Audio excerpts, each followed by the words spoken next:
Bismillahirrahmanirrahim. Saya Dimas. Nah, teman-teman, di sini saya akan membahas tentang panas matahari. Nah, panas matahari ini, teman-teman, memiliki beberapa manfaat. Yang pertama, seperti yang sudah kita ketahui bahwa panas matahari ini adalah sumber energi panas dan sumber energi cahaya terbesar di muka bumi ini. Nah, karena panas matahari ini adalah sumber energi panas dan sumber energi cahaya terbesar di bumi ini, maka cahaya matahari itu membuat permukaan bumi menjadi tempat yang paling sesuai untuk hidup. Coba deh bayangin kalau misalnya tidak ada panas matahari, nggak ada matahari, maka bumi kita akan beku. Nah, bayangin aja kalau misalnya bumi kita beku, nggak akan ada kehidupan karena nggak akan ada tumbuhan yang bisa hidup.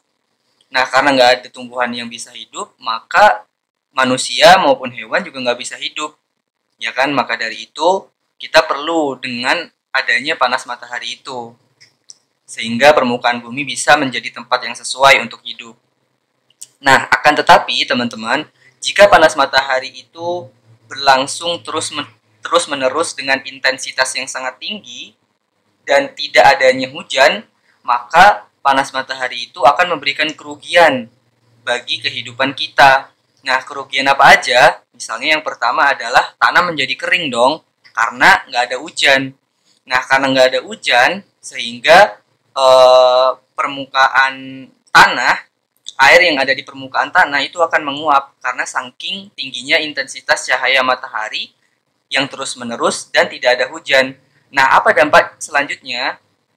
Tanah menjadi kering, air yang ada di permukaan tanah menjadi menguap sehingga tanah menjadi kurang subur.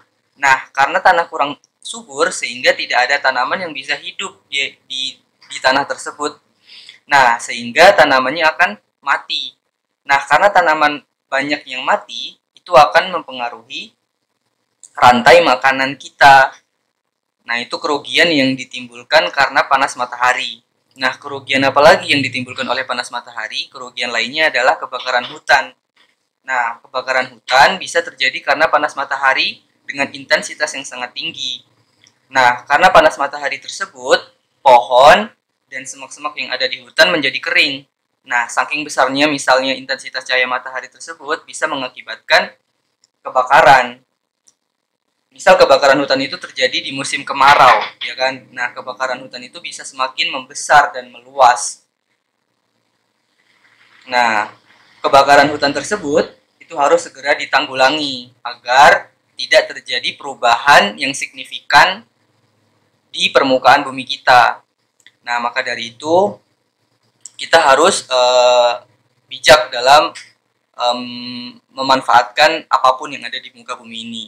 Nah, itu teman-teman tentang panas matahari.